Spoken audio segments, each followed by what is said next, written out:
नमस्कार दोस्तों, आप सभी का स्वागत है इस वीडियो में। दोस्तों, अगर आप इस वीडियो को इंडिया कंट्री से किसी भी राज्य से देख रहे हैं तो काफ़ी खास वीडियो रहेगा आपके लिए ये, क्योंकि इस वीडियो में हम बात करेंगे आपकी department of commercial tax government of Madhya Pradesh यानी कि एमपी, इंडिया कंट्री के राज्य एमपी से आपका नोटिफिकेशन रिलीज हुआ है जॉब के लिए, जो कि रिलीज करा गया है आपका कमर्शियल टैक्स के डिपार्टमेंट में, यानी कि वाणिज्य की कर विभाग, यानी आपके टैक्स डिपार्टमेंट के अंदर जो आपका गवर्नमेंट ऑफ मध्य प्रदेश का टैक्स डिपार्टमेंट है, टैक्स कलेक्शन और बाकी सारी चीज़ों का टैक्स से रिलेटेड, उसके अंदर आपकी नई जॉब आ चुकी है, जिसको हम इस पूरा वीडियो में डिस्कस करने वाले हैं। और मैं आपको बता दूं, आप इस वीडियो को अगर मान लीजिए आप हरियाणा, उत्तराखंड, उत्तर प्रदेश, झारखंड, उड़ीसा, मेघालय, मणिपुर, असम, आंध्र प्रदेश, हिमाचल प्रदेश, दिल्ली, आप किसी भी राज्य से इंडिया कंट्री में देख रहे हैं तो ये वीडियो आपके लिए काफ़ी ज़्यादा खास होगा दोस्तों, क्योंकि इस वीडियो में हम आपसे बात करेंगे कि यहाँ पर आपकी एक जॉब निकाली गई, काफ़ी एक रेप्यूटेड पोस्ट है, काफ़ी एक रिस्पेक्टिवली पोस्ट है एक टैक्स डिपार्टमेंट में, और एक सरकारी जॉब है जिससे रिलेटेड यहाँ पे बात होगी। और काफ़ी, अगर इसकी वैकेंसी की बात करूँ तो 216 ऐसे लोग हैं पूरे एमपी यानी मध्य प्रदेश राज्य के अंदर जिसको ये जॉब दी जाने वाली है, जो कि आपकी दो तरह के पोस्ट पर निकली है। एक आपका टैक्स इंस्पेक्टर रहेगा और एक आपका असिस्टेंट रहेगा उसी फील्ड का, यानी कि टैक्स का असिस्टेंट और साथ में आपका टैक्स का इंस्पेक्टर। तो ये दो तरह की पोस्टें हैं। अगर आपको ये चाहिए गवर्नमेंट ऑफ मध्य प्रदेश के अंदर, अगर आपको इसमें इस डिपार्टमेंट में काम करना है इस पोस्ट पर, तो आपके लिए वीडियो काफ़ी ज़्यादा खास रहेगा दोस्तों। मैं आपको बता दूं कि सबसे पहले यहाँ पर इस पूरी वीडियो में दोस्तों मैं आपसे डिस्कस करूंगा कि यहाँ पर इस जॉब के लिए eligibility, qualifications, age limit, salary क्या होगी, काम क्या होगा, कब से कब तक फॉर्म भरे जाएंगे, इसमें सैलरी तो मैंने आपको बता ही दिया, साथ में सिलेक्शन प्रोसीजर कि मतलब कैसे सिलेक्ट करने वाले हैं गवर्नमेंट ऑफ मध्य प्रदेश के अंदर आपको ये टैक्स डिपार्टमेंट के अंदर। तो सबसे पहले तो गवर्नमेंट जॉब सुनते ही हमें लगता है कि भाई गवर्नमेंट जॉब मिल जाए तो एक अलग ही चमक हो जाएगी, एक अलग ही मज़ा हो जाएगा। तो इस वजह से हम गवर्नमेंट जॉब की जो है काफ़ी लोग कामना करते हैं कि उनको गवर्नमेंट जॉब मिले, क्योंकि गवर्नमेंट जॉब में ना कि सिर्फ सैलरी, उसके अलावा भी बहुत से फ़ायदे होते हैं जो कि एक सरकारी कर्मचारी को दिए जाते हैं, चाहे वो किसी भी डिपार्टमेंट में हो। तो उन्हीं में से एक आपका ये रहेगा। आप देख सकते हैं मेन ऑफिशियल वेबसाइट है आपकी, यहाँ पर आपको करंट न्यूज़ के अंदर और साथ ही यहाँ पर आप अगर थोड़ा सा नीचे जाएं तो यहाँ पर आपको न्यूज़ एंड अपडेट के अंदर यहाँ पर जो लिंक चल रहे हैं इनमें से आप अगर एक लिंक आपको सेम इसी चीज़ का मिलेगा, नोटिफिकेशन का, जो कि हम डिस्कस कर रहे हैं टैक्स इंस्पेक्टर का मध्य प्रदेश राज्य के अंदर, तो आप इस पोस्ट पर अप्लाई कर सकेंगे। अब जैसा कि आप देख रहे हैं कि गवर्नमेंट जॉब है, तो इसका मतलब ये रहेगा कि ना कि सिर्फ मध्य प्रदेश के निवासी, दूसरे इस राज्य के निवासी भी जॉब पे अप्लाई कर सकेंगे। फ़र्क इतना ही रहेगा कि उन लोगों को एक जनरल कैटेगरी वाला कैंडिडेट माना जाएगा, और अगर आप किसी रिजर्वेशन कैटेगरी में आ रहे हैं और मध्य प्रदेश के नागरिक हैं तो आपको फॉर्म में भरते समय फीस में भी छूट मिलेगी, और साथ में आपकी एज रिलैक्सेशन और बाकी जो फायदे कैटेगरी वाइज होते हैं वह भी मिल रहे होंगे। लेकिन अगर कोई कैंडिडेट एसटी, एससी, ओबीसी है लेकिन वो मध्य प्रदेश राज्य का नहीं है, वो किसी दूसरे राज्य का निवासी है, तो वो एक जनरल कैंडिडेट माना जाएगा। चलिए हम चलते हैं डायरेक्ट नोटिफिकेशन पे और इस जॉब के बारे में सारा कुछ डिस्कस कर लेते हैं जल्दी से। सबसे पहले आप देखिए ये नोटिफिकेशन है आपका, आप अगर इसको देखेंगे तो कार्यालय आयुक्त वाणिज्यिक कर मध्य प्रदेश, ये आप देखेंगे तो मोती बंगला कंपाउंड MG रोड इंदौर से निकाला गया है नोटिफिकेशन, यानी कि आपके मध्य प्रदेश राज्य में इंदौर एक जगह है, एक डिस्ट्रिक्ट है, वहाँ से नोटिफिकेशन निकाला गया है। ये आपका नोटिफिकेशन की बात करें तो ये आपकी 19 सितंबर को नोटिफिकेशन आया था दोस्तों। ये पूरे मध्य प्रदेश राज्य के ऊपर लागू हो रही है जॉब, और इसमें ऑल इंडिया कैंडिडेट अप्लाई कर सकते हैं, और बाकी हम समझ लेंगे कि और उसके अलावा दूसरे कंट्री में से कोई कैंडिडेट अगर वो नेशनलिटी इंडिया के हैं तो वह अप्लाई कर सकते हैं नहीं, वो भी हम समझ लेंगे।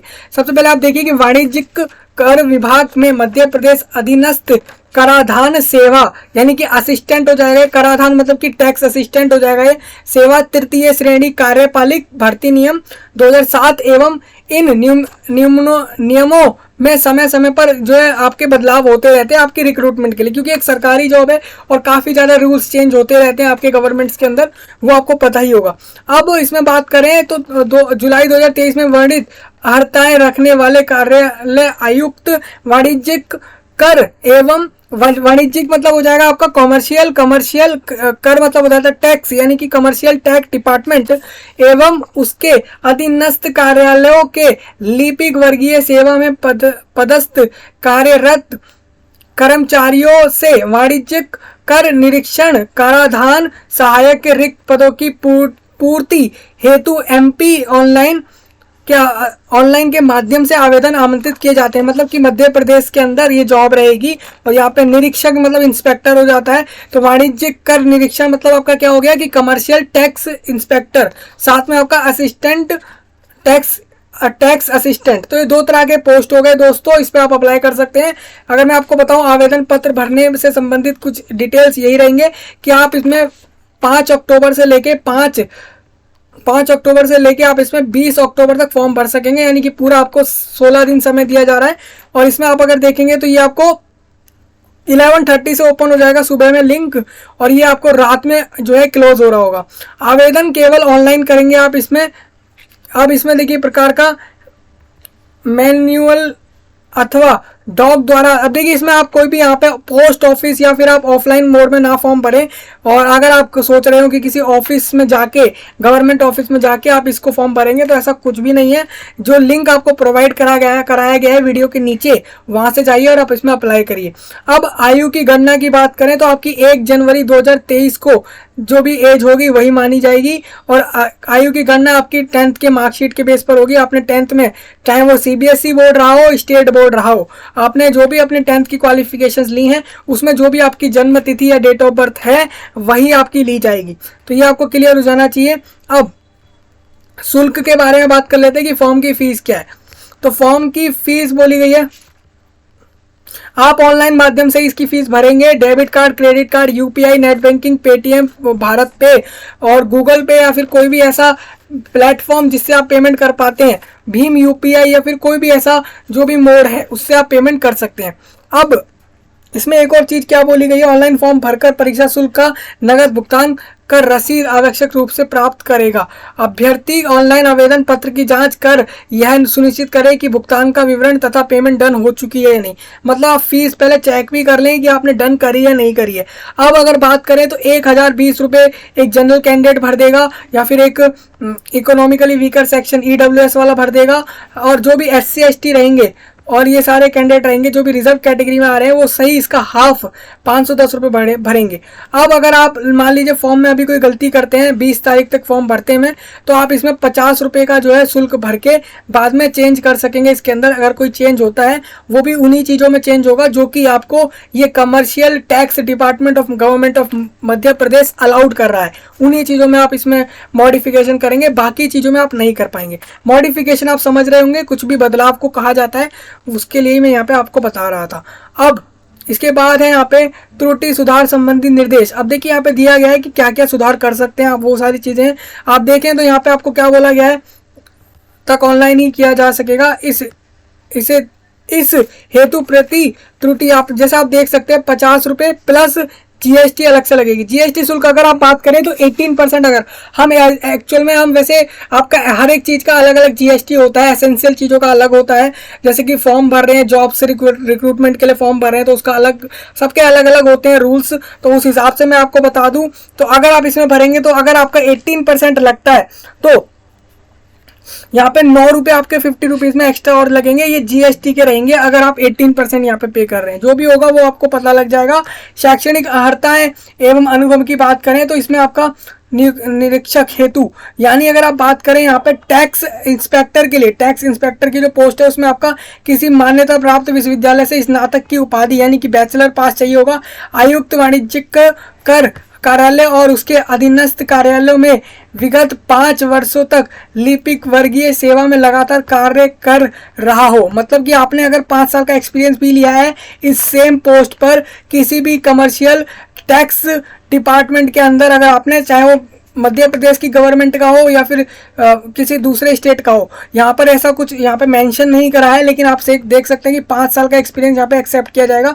ये पूरे इंडिया में आप मान सकते हैं, इंडिया में किसी भी राज्य का यहाँ पे 5 साल का एक्सपीरियंस चल जाएगा इस सेम फील्ड के अंदर, सेम आपकी बैचलर डिग्री रहेगी। अब बात करें यहाँ पे टैक्स असिस्टेंट की, तो टैक्स असिस्टेंट कराधान सहायक, तो इसमें आप देखेंगे तो किसी मान्यता प्राप्त विश्वविद्यालय से वाणिज्य विषय में यानी में आपका स्नातक की उपाधि, मतलब कि आपका इसके अंदर वाणिज्य की यानी कमर्शियल विषय के अंदर यानी कमर्शियल टैक्स के अंदर आपने अगर बैचलर पास करी है इस सब्जेक्ट के अंदर, जिस पोस्ट पे अप्लाई कर रहे हैं, तो आप यहाँ पे एप्लीकेबल रहेंगे। साथ में आपको बोला गया है कि यहाँ पे आपको भी इस पोस्ट पे 5 साल का एक्सपीरियंस लिया जाएगा। अब आवेदक के पास अर्हताएं आवेदन भरने की अंतिम तिथि तक होना चाहिए। जैसे आप बात करें 20 अक्टूबर तक अगर आपके पास मार्कशीट है, डिग्रियां हैं, अपना एक्सपीरियंस सर्टिफिकेट है, तो आप अप्लाई कर सकते हैं। और ऑनलाइन परीक्षा होगी, यहाँ पे ऑनलाइन परीक्षा MP ऑनलाइन भोपाल द्वारा आयोजित की जाएगी। परीक्षा एक ही दिवस में 2 पालियों में होगी, यानी 2 शिफ्ट में एग्जाम होगा। कुल 2 प्रश्न पत्र होंगे और प्रत्येक प्रश्न पत्र में 150 अंकों का होगा, मतलब कि 150 मार्क्स के 2 क्वेश्चन पेपर्स आपको दिए जाएंगे, जिसमें वस्तुनिष्ठ प्रकार के प्रश्न होंगे और यानी कि ऑब्जेक्टिव प्रकार, यानी वस्तुनिष्ठ मतलब हो जाता है ऑब्जेक्टिव, क्योंकि हम वस्तु ऑब्जेक्ट मतलब होता है वस्तु, तो यानी वस्तुनिष्ठ मतलब कि ऑब्जेक्टिव टाइप प्रश्न होंगे, यानी MCQ रहेंगे। ऑनलाइन परीक्षा में सफल होने के लिए प्रत्येक प्रश्न पत्र में कम से कम 50% अंक प्राप्त करने होंगे तथा SC ST वाले कैंडिडेट्स को 45%। अब ये आप ध्यान से सुन लीजिए, 45% है, इसको आप 45 मार्क्स मत समझना। जैसे आपका 150 मार्क्स का पेपर है तो 75 उसका जो है 50% हो जाएगा, यानी कि अगर आप एक UR कैंडिडेट हैं, अनरिजर्व कैटेगरी में आ रहे हैं, तो आपको 75 मार्क्स लाने होंगे इस एग्जाम में, जिससे कि आप इसमें पास हो जाएं अपने इस जॉब के लिए। सेम रिजर्वेशन कैटेगरी 45% लाएंगे इस एग्जाम को पास करने के लिए। अब बात कर लेते हैं गोपनीय चरित्रावली।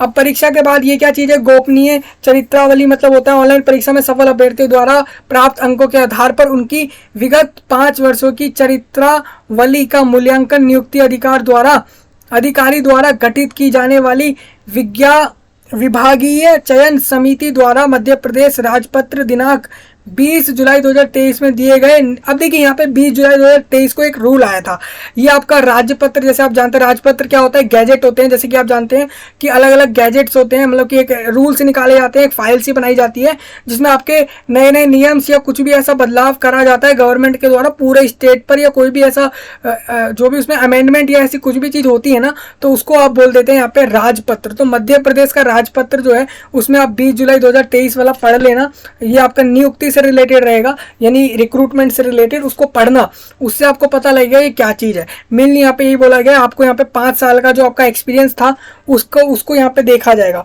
उसकी वेरिफिकेशन करी जाएगी। चरित्रावली मतलब हो जाता है करेक्टर वेरीफाई करा जाएगा आपका, उससे ये यहाँ पे लिखा गया है। परीक्षा नियम की बात करें तो चयन परीक्षा के संबंध में शासन द्वारा समय समय पर आपके संशोधन होते रहते हैं, बदलाव होते रहते हैं। चयन परीक्षा के संबंध में यदि भर्ती नियम, आयु एवं आरक्षण संबंधित संशोधन शासन द्वारा किए जाते हैं तो इस संबंध में यथा समय संशोधित सूचना जारी करने के उपरांत शासन द्वारा समय समय पर जारी निर्देशों के अनुरूप अंतिम चयन परिणाम घोषित किया जाएगा। सिंपल कहा यही जा रहा है कि आपके जो भी इसके अंदर अगर कोई कुछ भी अमेंडमेंट होती है इस नोटिफिकेशन के अंदर जो भी बोला गया है इस रिक्रूटमेंट के प्रोसेस से रिलेटेड, तो वो आपको बताया जाएगा। यदि कोई कंप्यूटर त्रुटि ध्यान से आती है तो विभाग को चयन परिणाम सुधारने का पूर्ण अधिकार होगा। तो देखिए सिंपल यहाँ पे बोला गया है, कोई भी चेंज होगा तो कमीशन अपने तरफ से यानी commercial tax department government of Madhya Pradesh आपको खुद बताएगा ये सब, कि अगर वो कोई भी चेंज कर रहा है किसी भी रिक्रूटमेंट के इस प्रोसेस में तो वो आपको बता देगा। अब बात करते हैं यहाँ पे वैकेंसियों की डिटेल में। अब सबसे पहले यहाँ पे आप देखेंगे तो यहाँ पर दोनों पोस्टों का बता देता हूँ। यहाँ पे 216 वैकेंसियाँ हैं, 216, उस 216 में से पहली जो थी आपकी यानी कि आपका इंस्पेक्टर, टैक्स इंस्पेक्टर की, तो टैक्स इंस्पेक्टर के लिए टैक्स इंस्पेक्टर के लिए लिखा गया है कि एक यूआर कैटेगरी की 27 वैकेंसी है, एससी की 15 है और एसटी की 19 है। आप ये सारी चेक कर लेंगे। और सेम कुल रिक्तियों में से महिलाओं के लिए कितनी है वो भी आपको बता देता हूँ। जैसे आप देखेंगे 27 है तो 27 में से 9 महिलाओं को चली जाएंगी डायरेक्ट, यानी 33% हो जाएंगी महिलाओं की फिक्स हर कैटेगरी में। और आप अगर देखें तो ओबीसी में 25 हैं तो 25 से वो सीधा चली गई। जैसे 24 का थर्ड पार्ट हो जाता है 8, तो आप देख सकते हैं तो 8 यहाँ पे चली गई। इसी तरीके से ईडब्ल्यूएस में 9 थी तो 9 से 3 चली गई, तो 33% फीमेल्स के लिए फिक्स रहेंगी ये वैकेंसियाँ, यानी मेल ही नहीं फीमेल को भी ये जॉब मिलेगी। साथ में दिव्यांगजन हेतु आरक्षित पदों की संख्या की बात करें तो दिव्यांगजन यानी डिसेबिलिटी वाले कैंडिडेट जो भी रहेंगे उनके लिए जो भी रिजर्वेशन रहेंगे उसके आसपास लॉ डिवीजन लॉ एलडी वाले कैंडिडेट को जो है रहेंगी 2 वैकेंसियां, विजुअली हैंडीकैप्ड के लिए 2 हैं, हार्ड ऑफ हियरिंग के लिए 2 हैं। तो आप देख सकते हैं कुल पद अगर बात करें तो टैक्स इंस्पेक्टर की 95 वैकेंसी है और टैक्स असिस्टेंट की वैकेंसी जो है 121 है। अब आप सोच रहे होंगे इनका काम क्या होता है। देखिए जैसे सिंपल नाम बता रहा है टैक्स इंस्पेक्टर, तो टोटली टैक्स से रिलेटेड सारा काम होगा, ठीक है। अब इसमें 2 तरह के जो पोस्ट हैं, अब एक असिस्टेंट का पोस्ट और एक इंस्पेक्टर का पोस्ट है। तो आप समझ ही सकते हैं कि इंस्पेक्टर इंस्पेक्ट करेगा, निरीक्षण करेगा उससे रिलेटेड, और असिस्टेंट क्या करेगा। अब देखिए टैक्स असिस्टेंट, तो टैक्स असिस्टेंट वो उसको जो भी काम दिया जा रहा है उससे रिलेटेड वो चीज़ करेगा। सिंपल यही 2 काम रहेंगे। बाकी यहाँ पे बता देता हूँ, यहाँ पर जो आपकी थी इंस्पेक्टर की वैकेंसी जो थी उसमें मुख्य भाग 87%, 14% ओबीसी पदों के आधार पर रिक्त पदों का विवरण। अब देखिए वो जो मैंने आपको ऊपर वैकेंसियां बताई वो दोबारा यहाँ पे दी गई हैं, आप उसको चेक कर सकते हैं। सेम वैकेंसी यहाँ पे दोबारा लिख के आपकी दी गई हैं। तो वैकेंसियों को इसमें बोला क्या गया है, टिप यहाँ पे जो भी पिछड़े वर्ग वाले लोग हैं या फिर सामान्य प्रशासन विभाग के पत्र के द्वारा चयन परिणाम मुख्य भाग 87% तथा प्रावधिक भाग के आधार पर जारी किया जाना है। मुख्य भाग 80 तथा प्रावधिक भाग का पद विभाजन नियमानुसार रहेगा। अब देखिए यहाँ पे वैकेंसियाँ वही बताई गई, कैटेगरी वाइज किसको कितनी वैकेंसियाँ मिलने वाली है वो यहाँ लिखा गया है। तो अब इसके बाद हमारा क्या जाता है, ये अब आप देखेंगे तो मैंने ऊपर बोला था यूआर एससी एसटी, उसका मतलब क्या था, तो उसका मतलब ये था schedule caste, schedule tribe, OBC मतलब कि अदर बैकवर्ड क्लासेस। तो ये सब वो लोग होते हैं, आप देखेंगे जैसे कि मतलब होता है अनुसूचित जाति जनजाति, फिर उसके बाद अदर बैकवर्ड कास्ट यानी कि आपका ये हो जाता है पिछड़ा वर्ग, फिर हो जाता है आपका ईडब्ल्यूएस यानी आर्थिक रूप से कमजोर, फिर एलडी मतलब लोकोमोटर डिसेबिलिटी, वीएच मतलब विजुअल हैंडीकैप्ड हो जाता है, एचएच मतलब हार्ड हेयरिंग हैंडीकैप्ड हो जाता है। तो ये सब आपकी डिसेबिलिटीज़ हैं और कुछ यहाँ पर कैटेगरियों के बारे में लिखा गया है। तो ये आप ही की कैटेगरी है। अगर आप सोच रहे हैं कि आपको अपनी कैटेगरी नहीं पता है तो आपको सिंपल यूआर चूज़ करना है वहाँ पर और फिर फॉर्म भरना है। क्योंकि डेट समय काफ़ी कम दिया गया है, इसमें शायद ही आप अप्लाई कर पाएंगे किसी कास्ट सर्टिफिकेट के लिए अगर आपके पास सर्टिफिकेट नहीं है। अब इसके बाद है आपका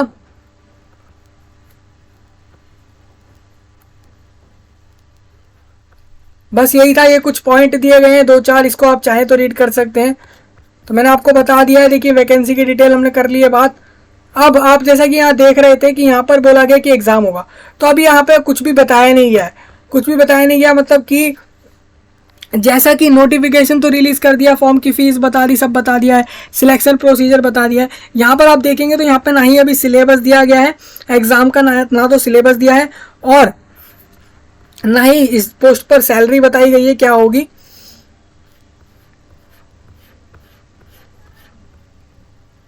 तो आप देख सकते हैं बहुत सी चीज़ें इसमें नहीं बताई गई हैं। अगर आप बात करें सिलेबस की और पूरे डिटेल्ड सिलेबस की और यहाँ पर सैलरी की, और कुछ डिटेल्स ऐसी हैं जो नोटिफिकेशन में अभी तक नहीं दी गई हैं, तो वो कब आ रही होंगी। जैसे कि एज की बात करूँ तो एज यहाँ पर नहीं दी गई, लेकिन आप समझते हैं इतना कि एज में अगर आप देखते हैं कि कोई अगर ग्रेजुएट है, जैसे कि दोनों पोस्ट पे आप देख रहे थे कि ग्रेजुएशन चाहिए किसी भी फील्ड की, और कुछ एक पोस्ट के लिए तो सेम उसी फील्ड की ग्रेजुएशन चाहिए, तो आप समझ सकते हैं कि ग्रेजुएट कैंडिडेट जो होता है वो 18+ तो ऑब्वियसली होता ही है, 20-21+ भी वो हो सकता है। तो अगर मैं बात करूं मिनिमम एज तो 18 रहेगी और मैक्सिमम यहाँ पे 30-35 जा रही होगी आपकी इस जॉब पर। वैसे यहाँ कुछ ऐसा दिया नहीं गया।